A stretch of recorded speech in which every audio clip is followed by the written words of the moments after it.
వైపు పాండవ సైన్యంలోని ప్రవర్తన ఎట్లా ఉందంటే ఇందులో కూడా 2 రకాలు ఉన్నాయి.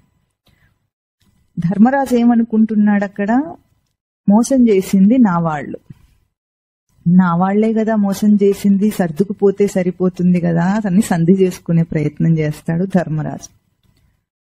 ఎందుకు, మన వాళ్లే కదా, ఏం చేస్తాం మన వాళ్ళు చేస్తే, అట్లాగే సర్దుకుపోవాలి అని అనుకుంటాడు.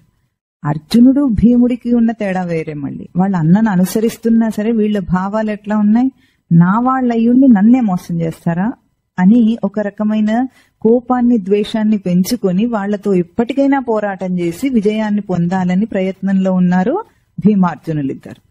ఇద్దరూ నా వాళ్లనే అనుకుంటున్నారు. అవునా, ఇప్పుడు ధర్మరాజు కూడా నా వాళ్లనే ఒక ఉపేక్ష భావంతో చూస్తున్నాడు. పోన్లే ఏం చేస్తాం, మన వాళ్ళైతే సర్దుకుపోవాలి. మనం కూడా ఏం చేస్తాము, ఇంట్లో ఎన్ని తప్పులు ఎవరెన్ని చేస్తున్నా సరే మన వాళ్ళైతే సర్దుకుపోవాలి.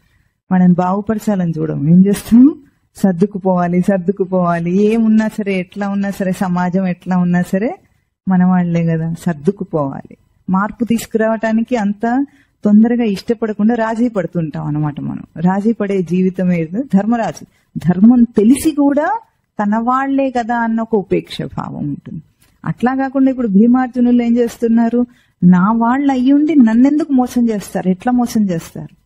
ఇప్పుడు మోసం చేసేది బయటవాడు అనుకోండి, కొంచెం ఓర్చుకుంటాం, మనం తట్టుకోగలం. కానీ తన వాళ్ళు తనని మోసం చేస్తే ఎట్లా ఉంటుంది, చాలా బాధగా ఉంటుంది. మనకు కోపం కూడా ఎప్పుడు ఎక్కువ వస్తుంది, ఎవరు తిడితే చాలా ఎక్కువ కోపం వస్తుంది. మనం ఎవరితో చాలా ఎక్కువగా చనువుగా ఉండి బంధంలో ఉండి అటాచ్మెంట్ తో ఉంటామో వాళ్ళు ఏదైనా మోసం చేసినప్పుడు గాని తిట్టినప్పుడు గాని మనకు ఎక్కువ బాధ కలుగుతుందా లేదా, నన్ను ఎంత మాట అన్నాడని ఇంకా అదే పనిగా తపస్సు చేస్తుంటాడు. అట్లాంటిది నా వాళ్ళు అయి ఉండి ఇప్పుడు నేను వాళ్ళ మీద పగ సాధించాను. ఇట్లా 2 కూడా మమకారపు దృష్టిలోనే ఉన్నాయి వాళ్ళిద్దరు భావాలు కూడా. అంటే ధర్మరాజుది అట్లాగే ఉంది, అర్జునుడిది కూడా అట్లాగే ఉంది.